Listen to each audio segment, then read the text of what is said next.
Kas įvyko per pirmąjį Moteris meluoja geriau sezoną? Jį išleido 2008 metų vasario mėnesį. Tai būdavo laikai su tokiais telefonais, aš žiūrėdavau šitą serialą su mama, bet tu visai kitaip informaciją priemi tais laikais. Paaugus labai kitaip žiūrisi šitas serialas. Visų pirma, man yra 25 metai ir šitiem veikėjam yra maždaug ten 25, 27, 28, kai kurie netgi 30. Tai labai kartais netgi relatini su veikėjais. Prie to paties šitas serialas yra paremtas Daivos Vaitkevičiūtės romanu Moteris meluoja geriau, kuris buvo sukurtas į serialą Moteris meluoja geriau. Tai pradėkime nuo veikėjų. Turime Kristiną, yra tokia barbė devindarbė ir šiaip visas serialas yra iš jos perspektyvos, bet nichuja. Tiesiog jam buvo taip lengviau pradėti pirmasias serijas, tai ir sako, čia aš, Kristina, va mano gyvenimas, bet, nichuja ne jos gyvenimas, čia visų gyvenimas. Tada turime Medą. Meda yra juokingoji vedusi kekšikė. Tokia jos asmenybė. Visi veikėjai jau kaip pridingė iš vėlesnių sezonų, bet Meda, she's going strong. Matrona Margarita arba Margo yra Kristinos ir Medos šefė. Ji yra visą laiką pozityvi, dėl to man ji labai patinka. O Jolanta yra gražuolikė iš Šilalės, atvarusi į didmiestį, Vilnių. Vėliau mes susipažįstam su kitais veikėjais kaip Medos vyras Gintaras, Medos meilužis Dalius, Daliaus žmona, advokatas Paulius, aferistai Donatas ir Marius, Dalbajobas policininkas, Matronos tėvas, Kovaldas sesuo Jūratė, kuri vėlesnėse sezonuose tampa labai populiari persona. Ir kiti. Ar tu matai, vaikeli, žiūrėk? Klausyk, taigi prieš visą Lietuvą vienais apatiniais. Ar tai gražu, tau čia gražu? Sezonas prasideda taip. Meda sukčiauja ant savo vyro Gintaro su Daliumi, o Gintaras sukčiauja ant Medos su Daliaus žmona. Taigi girdėjau naujieną, skiriate su Meda, ar ne? Tegu viskas lieka taip, kaip yra, aš nieko nenoriu keisti. Tik ką, tu nebuvai su manim laiminga? Man patinka mano žmona, supranti, o tu grįž pas saviškį. Nesuprantu, tai ką, visa meilė taip ir išgaravo. Ir tavęs nekenčiu irgi. Žinai ką. Meda yra pasimatyme su Daliumi miške ir ji jam eilinį kartą sako, kad nori viską baigti. Žodžiu, Dalius nėra to patenkintas, bet ką jis padarys? Tai Meda jam sako, parvežk mane namo. Ir jis bevažiuojant patenka į avariją, nes jis buvo išgėręs.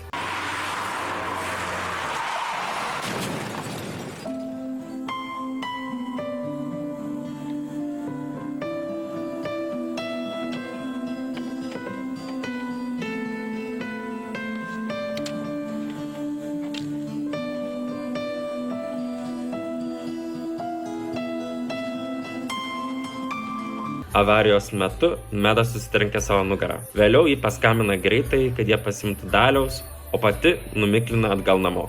Tenais jos laukia jos vyras Gintaras. Gintaras įtaria, kad kažkas negerai, nes Meda turi nugaros skausmų. Bet jį tiesiog sako, pavargusi tiek.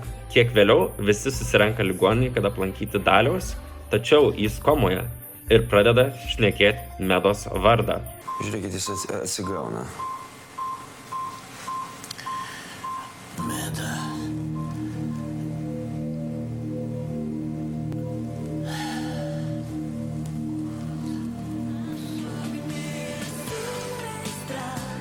Ir visi tokie confused, kodėl jis sako Medos vardą.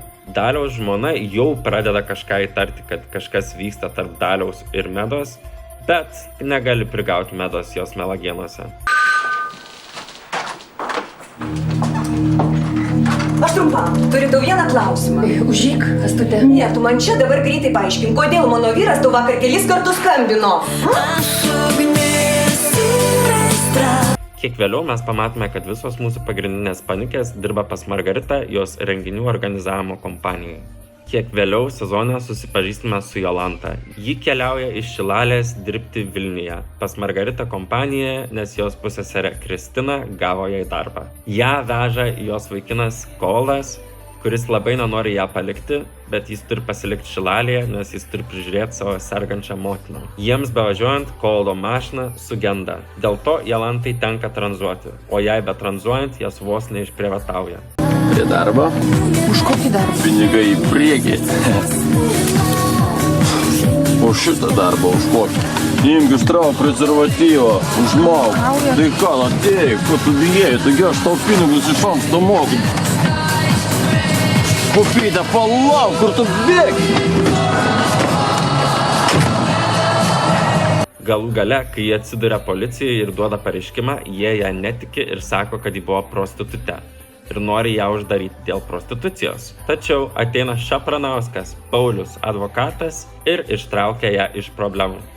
Ir dėl Jolantos, ji gražuolikė, visi dėl jos pametė galvą.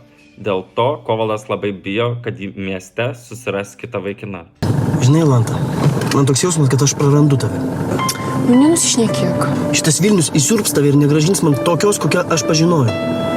Baig, taigi savaitgaliais aš grįšiu namo pas tave, o paprastom darbo dienom eisiu į darbą, tai beveik niekas ir nesikeičia. Tu gražiai. Įsižiūrės į tave kas nors ir man tada jau tikrai šakės. Koks tu juokingas.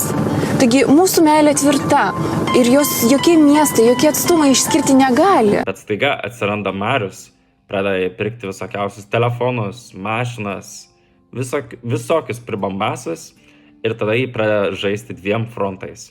Vieną dieną jį su Marium, kitą dieną jį su Kovaldu. Dėl Pauliaus svaigsta visos merginos. Jis patinka tiek Margaritai, tiek Kristinai. Margarita turi su jo ilgą family history, nes jos tėvas jį laiko kaip savo sūnų. Bet iš tiesų jie tiesiog šeimos draugai. Momentais atrodo, kad pačiam Pauliui patinka tiek Jolanta, tiek Kristina, tiek Margarita. Vėliau susipažįstame su geriausiais draugais banditais Mariu ir Donata.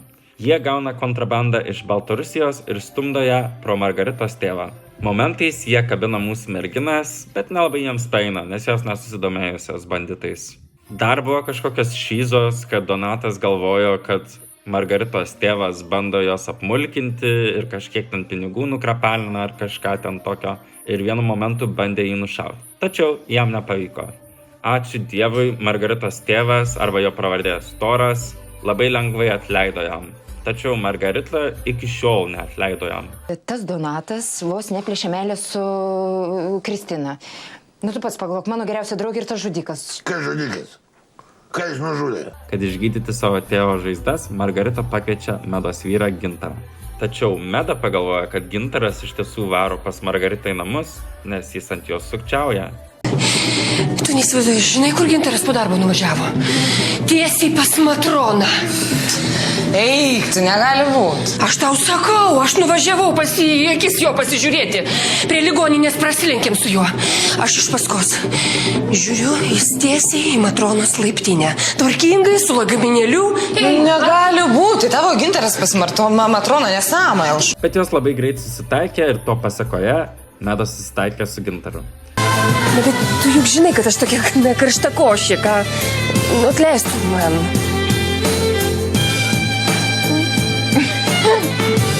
Gerai. Bet man patinka. Meda visą tą laiką sukčiavo ant Gintaro, bet ne. Kai ant jo sukčiauja, tai pizda. Vienu momentu Marius grąžino Jolantą iš pasimatymo namo ir tenais buvo Meda. Ir jis pasiūlo pavežėti Medą atgal namo. Tuo tarpu, kol jie nueina iki mašinos, Meda pradeda flirtuoti su Mariumi ir iš niekur nieko ateina Medos vyras Gintaras ir pamato viską. Jis žiauriai supyko ant jos ir dabar ne Meda pyksta ant jo, o jis pyksta ant Medos. Vėliau Gintaras išvaro atostogų, o Meda jau stresuoja. Galvoja, kad jis jų išvarė su Daliaus žmona. Tačiau pasirodo, kad Daliaus žmona išvarė atostogų į Egiptą, o Gintaras išvarė atostogų į Baltarusiją, nes jis ten suka verslą, vaistus perpardavinėja ar kažką ten tokio. Oi, Margona, nebūk tu FIFA. Atvežtų man tų cigarečių. Gintaras mane paliko. Man parūkyti reikia. Atvežk man cigarečių, gerai? Grįžus iš atostogų, Gintaras greitai susitaiko su Meda, nes jis jai prisipažįsta, pasako, kad jis ant jos irgi čytino. Tačiau Meda nuslėpia faktą, kad jinai ant jo čytina su jo kolega Daliumi. Sezonui kažkiek įsibėgėjus, Paulius pagaliau pradeda rimtai deitinti Margaritą. Donatas pradeda susitikinėti su Kristina, Marius su Jolanta, visi kaip ir susiburkavę. Deja, Margaritai su Pauliu nelabai sekasi, nes trūksta meilės tarpusavyje. Pauliau, Taip? klausyk, o čia be manęs yra buvus dar kokia nors moteris? Ne, o kodėl klausi? O kodėl ne? O kam jų čia reikia? Tu nieko keisto nepastebėdavai Paulius elgesį, ką? Nu, kas per nesąmonė, vaikeli? Aš tau sakau, jis yra gėjus. Paklausyk, Kristina, aš tavęs vieną dalyką norėjau paklausti, kaip draugės. O kaip tu galvoji, tai yra normalu, kad vyras pakviečia į pasimatymą ir supranti nieko? Supranti nieko, net pirštų nepaliečia. To pasakoje Margarita pradeda susitikinėti su vaikinais iš interneto, tačiau nelabai jai ten sekasi, nes vienas mamičiukas... Viena gyvenat? Taigi rašiau, kad su tėvu. Aš atsimenu, taip. Ir labai gerai, kad su tėvu. Tai dabar taip reta, o tėvai yra brangiausia, ką mes turime. Ir aš, pavyzdžiui, mamos dovana. Mama netoliese, tai ar pietus, ar vakarienė, tai vis pas ją. O tu tokius gražius laiškus rašai. Aš va tada ir pagalvojau, Barbora Radvilaitė. Tikrai, kai jis savo tam Žygimantui Jogailai rašydavo... Augustai. Taip, ir jam turbūt. Ir mama sako, matosi moteris išsilavinusi.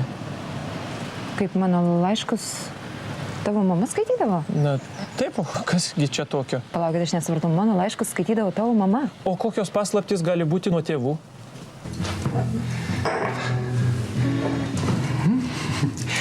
Atrodo švarios, išplautos. O kodėl 3 taurės? O netrukus sužinosi.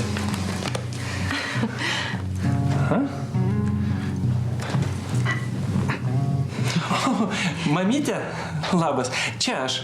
Mes jau namie, vynas laukia. Mes laukiam. Ateik. Mano mama labai gera. Pamatysi, ji mėgsta bendrauti, bus labai smagu. Robertai, bet ar būtina kviestis mamą? Aš net nežinau, man kažkaip nepatogu. Na, liaukis. Ji paprasta moteris. Pamatysi, jūs sutarsit. O kitas yra vedęs.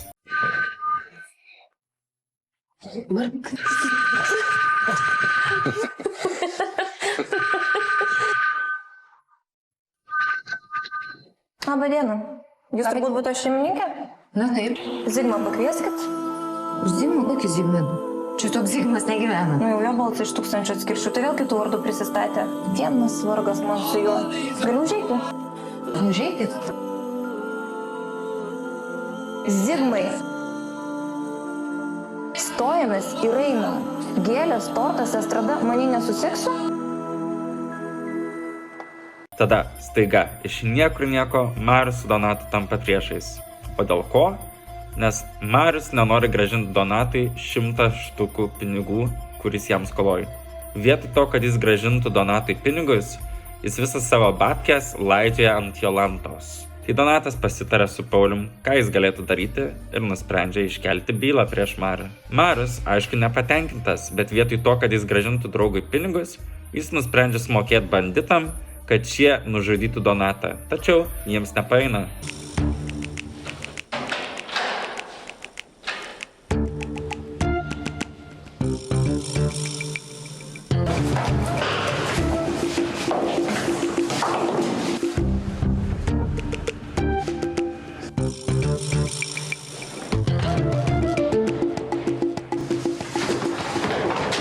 Ką jūs čia darot?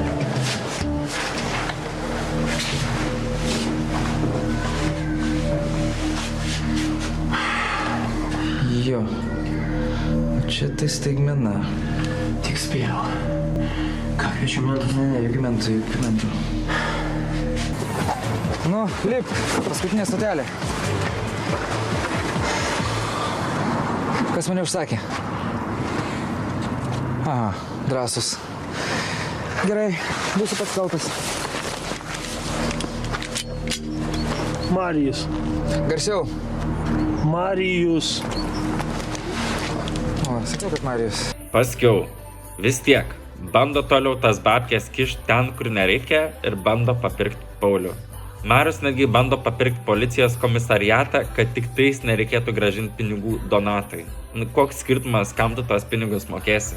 Kiek toliau, Šilalės kaime, Kovaldos sesuo Jūratė įkalbino jų mamą prirašyti namą ant Jūratės vardo. Kadangi mama turėjo problemų su sveikata, kažkurią dieną ji miršta.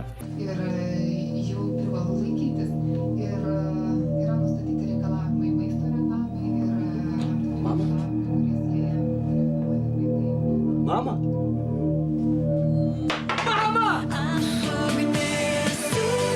Tai būtent tą akimirką Jūratė susipakuoja lagaminus ir išvaro į Airiją, palikdama savo dukrą Kovaldui. Tačiau jie neturi kur gyventi, nes bankas atėmė Jūratės namą, nes ji turėjo labai daug skolų. Mama! Mama! Mama!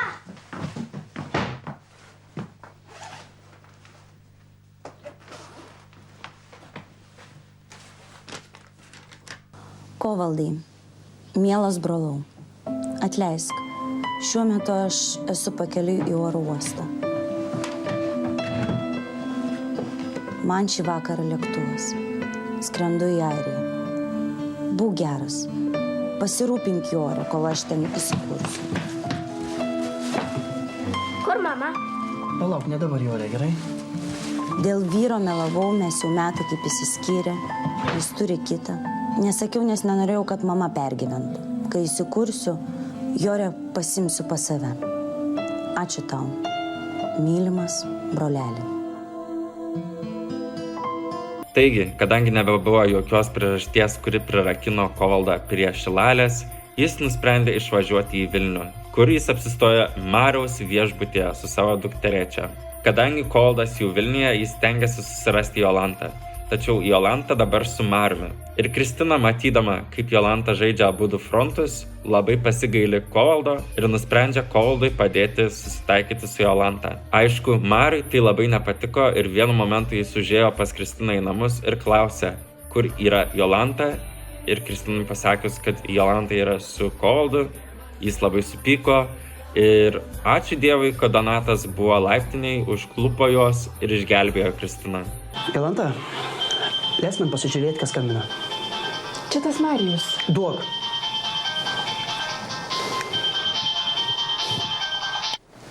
Atšok! Tu girdėjai, kas atsiliepė? Ne, o kas atsiliepė?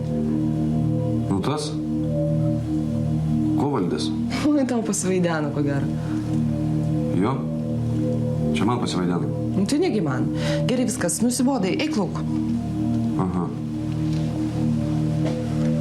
Man pasivaideno.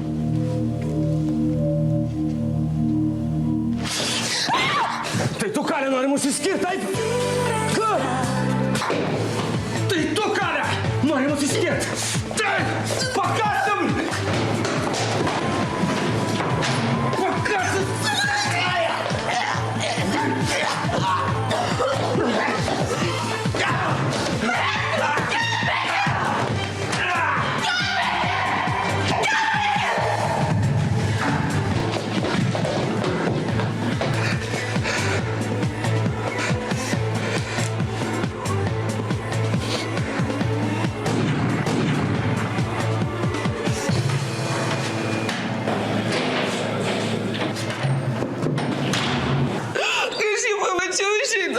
Aš pagalvojau, kad čia kur nors nušaudyti.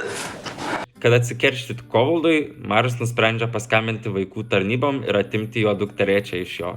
Prie to paties jis išvaro Kovaldą iš savo viešbučio ir dar išima iš jo piniginės pinigų. Kovaldas jau nebenori likti viešbutyje, bet jis neturi pinigų. Tačiau jo draugas Paulius jam duoda vietą savo sodyboje.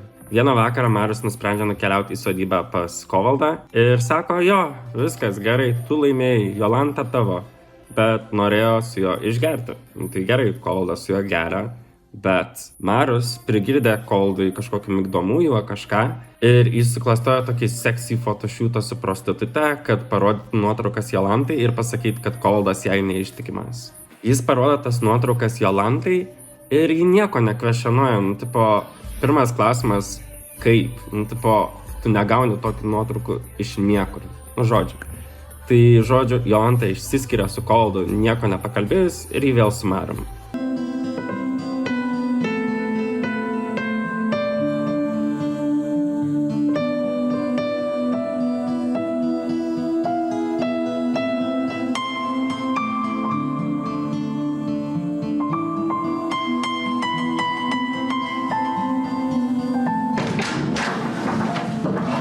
Jolanta, ką tu čia darai?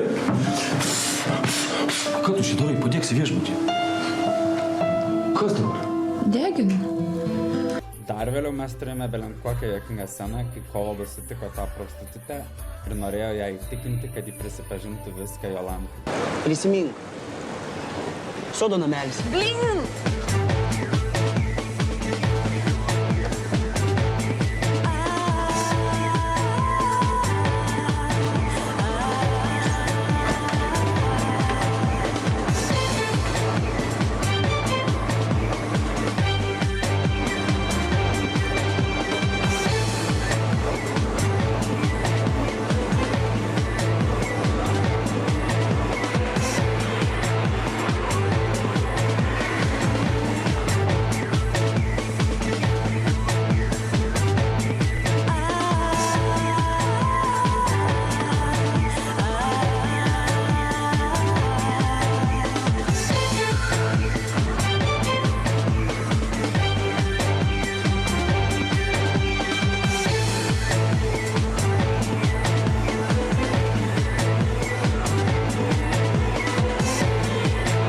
Tai žodžiu, įdeitina Marių ir pradeda pykti su visais savo draugais. Susipyko su Kristina, nebedirba agentūroje ir tiesiog būna izoliuota su Mariumi.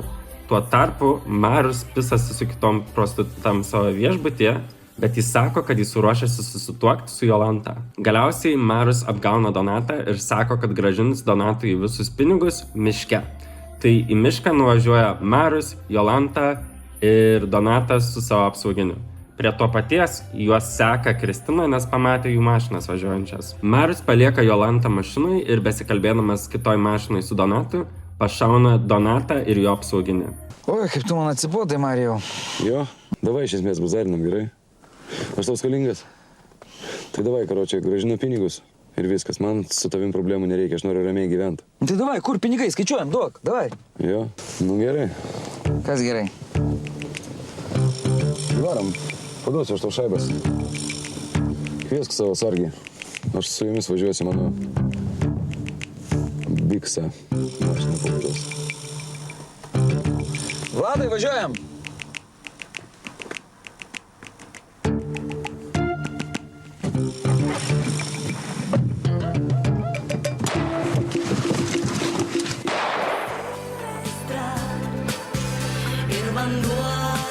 Atrodo, kad jie abu mirė.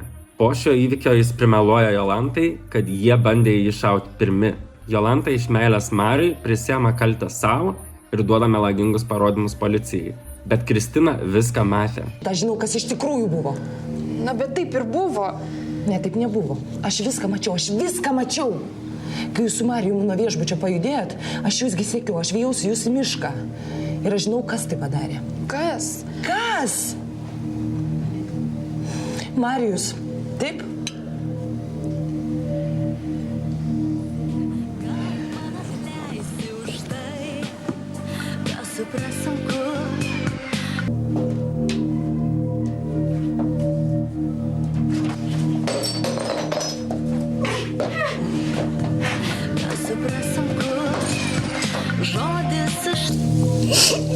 Aš čia viską padariau, kad tik tą Jolantėlę ištraukti, kad jai nieko neatsitiktų. O tu čia visur kaišioji savo snapą, trukdai. Va čia va, Kristutė, ką tik buvo morfijus, arkliška dozė, supratai, mirtina dozė, ypač tau.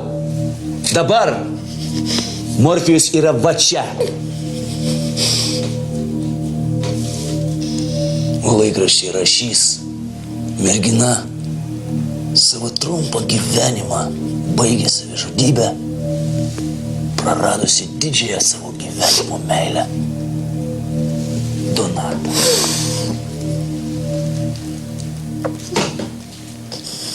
perdozavo narkotikų. Narkomanė. O kam įdomu po to? Kas, kaip, už ką? Visiems viskas aišku. Perdozavo, tai perdozavo. Ar ne? Oi, kokios nuostabiai ryškios tavo venos. Kaip lengva, kaip paprasta bus surasti vietą, kur durti. Nu, ko tu dabar? Po to aš tave atrišiu tikrai. Sunaikinsiu visus pėdsakus, kad niekas net neįtartų, kad niekam net abejonių nekiltų, kas čia buvo ir kodėl. Pradedam.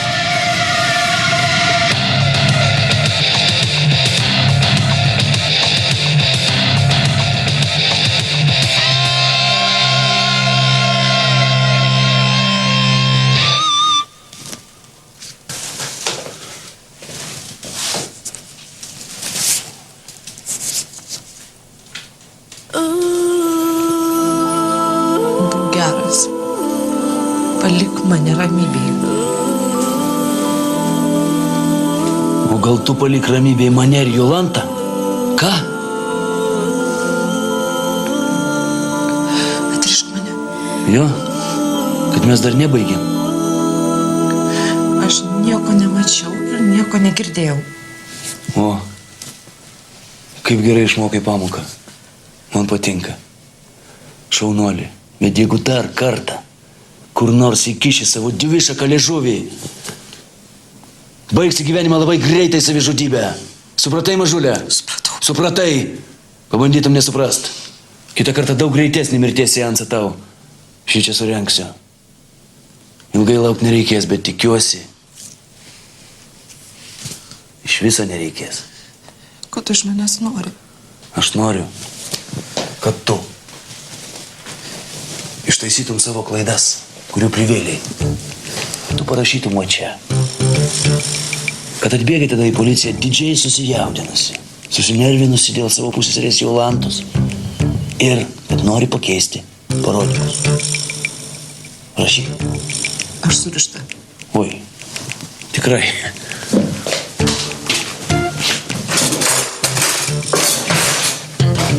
Tu jau atleisk man, Kristute, kad teko taip ilgai laukti, kol aš dėsčiau tau savo poziciją. Norėjau tiesiog, kad tu mane gerai suprastum. Tačiau staiga dingsta Donato kūnas. Ir visi galvoja, kad jis mirė. Kristina netgi jam žvakės degdavo kapinėse.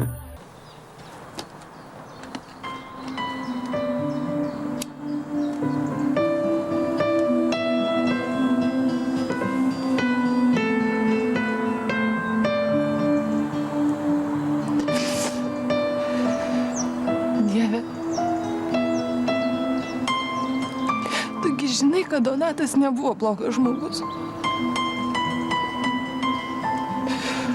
Pasigailėk jo. Suteik jam savo malonių.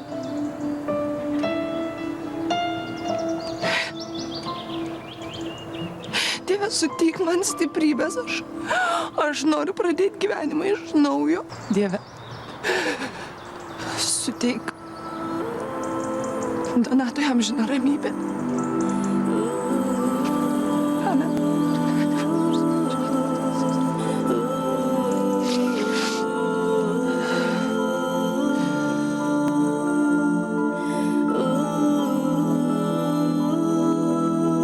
Tačiau jis buvo nukeliavęs pas Gintarą ir jis slapčia gydėsi pas Gintarą klinikose ir jis niekam negalėjo sakyti apie tai.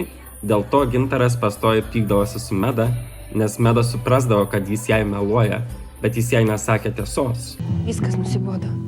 Nusibodo man taip gyventi, supratai? Nebegaliu aš gyventi su vaiduokliu. Tu manai, kad aš dėl pinigų su tavim gyvenu? Tu manai, kad man reiškia, kad tu labai daug uždirbi, taip? Meta. Tu žinau, kad man pinigai nieko nereiškia. Čia yra pragaras ir aš jame nebūsiu, viskas. Meda, tu paklausyk, tu galvoji, aš neturiu bėdų, ai kokias bėdas aš įpuoliau. Tu tik apie save visą laiką galvoji. Gana, tik apie tu save. kvailys. Tu mane gali išklausyti. Gana. Važiuojam, parodysiu, pati viską supras, nes čia būt jokios prasmės. Niekur aš nevažiuosiu, girdi? Niekur. Pasakok čia. Nieko aš tau nepasakosiu, važiuosi, pati pamatysi ir viską suprasi. Galiausiai jis pasako Medai, kad Donatas gyvas, bet Meda negali tai sakyti Kristinai, nes Donatas dar gydosi. Kol Donatas gydosi, Kristina labai merdėja, labai sielvartauja. Ir vieną naktį ji būna silpna ir nusprendžia susimesti su Pauliumi. Ir tą pačią naktį Donatas atkeliavo pas ją į namus pasakyti, kad jis gyvas, bet jis prigavo jos. Tai tuo ir baigėsi jų santykiai ir dabar Kristina su Pauliumi.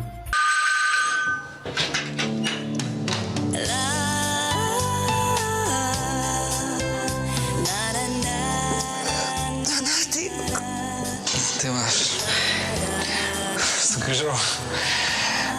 Atleisk, negalėjau anksčiau, matai, aš turėjau šiokių tokių problemų su sveikata. Komai gulėjau. Atleisk, kaip tu?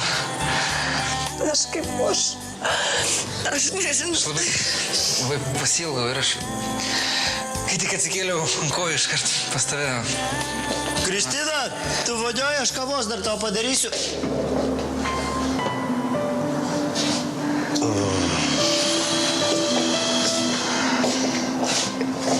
Donatai, iš kur tu čia?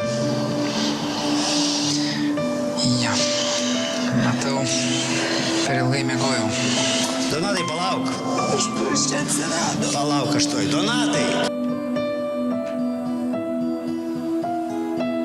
Kristina prie to paties susipyko su Margo, nes Paulius patiko Margo. Bet jai nepavyko išlaikyti Pauliaus, tai jos labai greitai susitaikė ir tiek. Galiausiai visi veikėjai yra Seime, kad išklausyti, kaip Jolanta bus nuteista, tačiau Marius papirko jos advokatą, kad jis specialiai susimautų ir dėl to jį papuolė į kalėjimą. O Marius jai žadėjo, kad jį nepuls į kalėjimą, dėl to jį prisėmė kaltę dėl jo.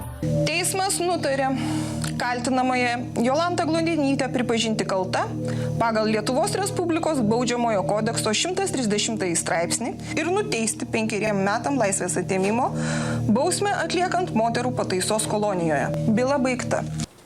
Jolantėlė, tu tik nesijaudink, aš viską sutvarkysiu, girdi? Čia nesusipratimas, aš pas teismo pirmininką nueisiu. Vakare būsi laisva, restorane sėdėsim, girdi, mažulė?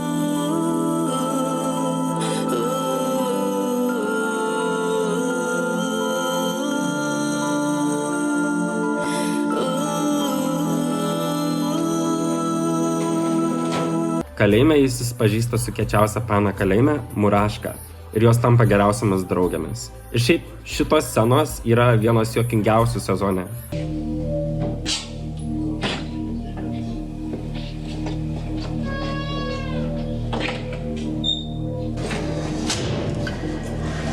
Kas yra? Čia tavo raštas. Aš išsiaiškinu, čia nais tavo raštas. Na ir kas? Ką noriu, tai rašau. Koks tavo reikalas? Ką aš nuo jokių lės negaliu? Gali, bet tik tai ne mano Jolanta, supratai? Tu šikti, ką čia man aiškini? Ką... Kur tu? Ne. Ach, tu su... Atkalė, muša, gelbėkit, muša!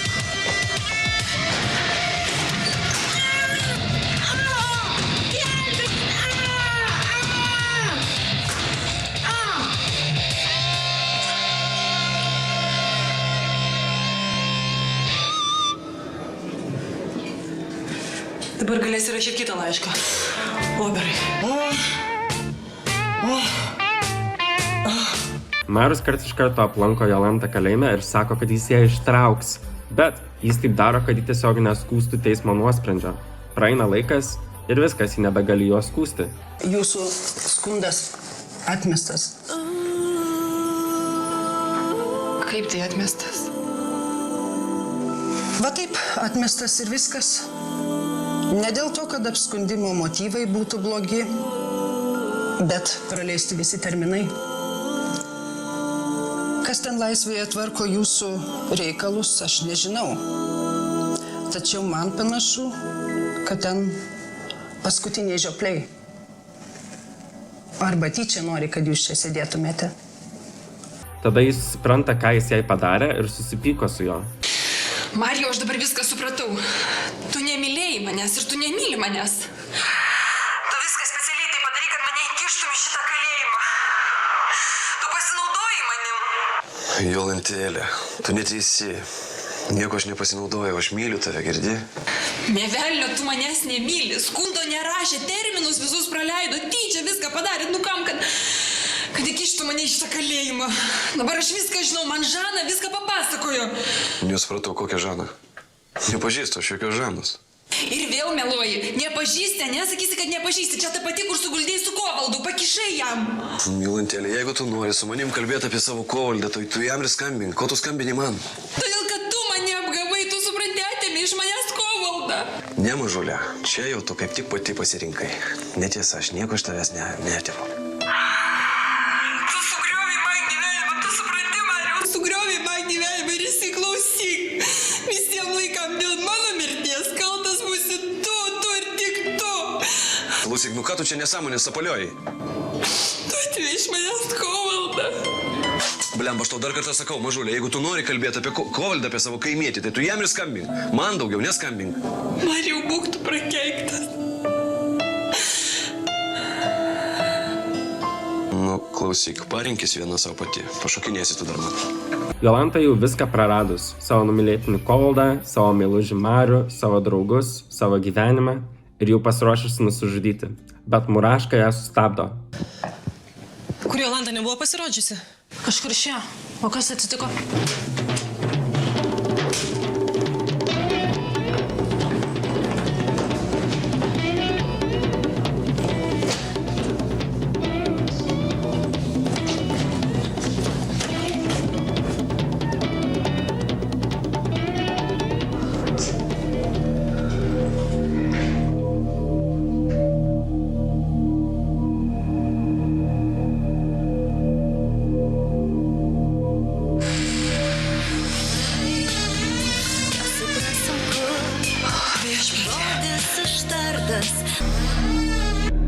Viešpatie, ką tu čia darai tu? Ožka, tu ožka! Ką darai? Leisk mane. Durnė tu! Dūra tu supranti? Pakalbėjo telefonu ir sugalvojo galus atiduoti. Paaiškink man, kas čia yra? Ką tu darai? Aš išeiti noriu. Išeiti jinai nori? Tokia graži mergaitė kažkaip debilas sugalvojo savo galus pasidaryti. Bet viskas nėra jau gyvenime. Durnė tu! Meilė toks dalykas, apie kurį paskui pagalvojus, tu juoksies, supranti? Juoksies! Pati tu durna! Susigriojau už savo gyvenimą, kokia čia meilė!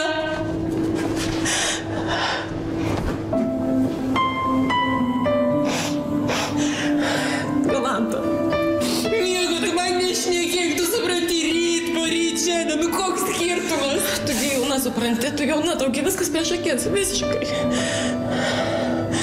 Viskas. Nusiramink dabar gerai, ką man daryt? Aš geriau toj laisvė išeinu, ką man daryt? Ne, Jekaterina, ačiū tau už viską, rytoj mes išeisim. Ir tu išeisi. Ką daryti, ašgi negaliu čia tavęs tokios palikti vienos, negaliu. Tuo tarpu Kovaldas siunčia jai laiškus į kalėjimą, sakydamas, kad jis vis dar ją myli ir ištrauks ją iš kalėjimo su Pauliaus pagalba. Labas, Jolanta. Esu pasimetęs, nežinau, ar galiu tave vadinti Melaja, nes tu dabar tarsi nebe mano. Bet aš negaliu tavęs pamiršti, imti taip ir viską nubraukti. Pameni Pušynas, tas mūsų pirmas bučinys. Tu prisiekė man meilę ir aš tau irgi. Ir šiaip man priesaika buvo ir liko amžina, ne šiaip sau duota ant bairio. Jolanta, rašau šį laišką todėl, kad noriu, jog tu žinotum, kad aš tebesu tas pats. Tas pats Kovaldas, kuris myli tave ir dėl tavęs gali padaryti viską, Jolantėlė. Aš noriu tau padėti. Also, Muraškai pasirodo vėžys, dėl to jį pastoviai nešiojo peruką. Tuo tarpu, kad įsitikinti, jog Jolanta liktų kalėjime, Marius įtikina Donatą duoti melagingus parodymus prieš Jolantą, prieš jam grąžinant pinigus. Ir Donatas sutinka, nes Jolanta yra Kristinos pusseserė, o jis nebemėgsta Kristinos. Galiausiai Muraška jau turi paleisti iš kalėjimo, bet jį duoda savo dokus, peruką ir saulės akinius į Jolantai, kad jie apsimestų Murašką ir pabėgtų iš kalėjimo. Jolanta sėkmingai pabėga iš kalėjimo ir apsistoja su Kovaldu Pauliaus sodyboje. Tačiau ten jie greitai suranda Marių su policija ir veža atgal į kalėjimą. Bet ant paskutinės serijos labai magiškai pasisuka viskas, kad trūksta įrodymų pasodinti Jolantą, jos byla vėl iš naujo atidaroma ir vietoj jos pasodinamas Marius. Kriminalinė policija? Jūs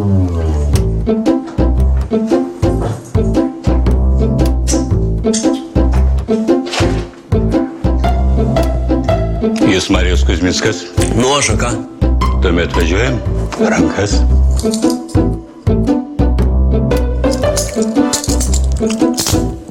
Prašom.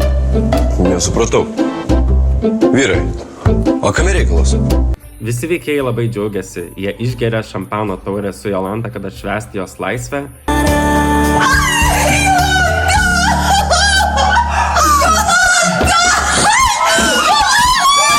Viskas laisva, galim švęsti!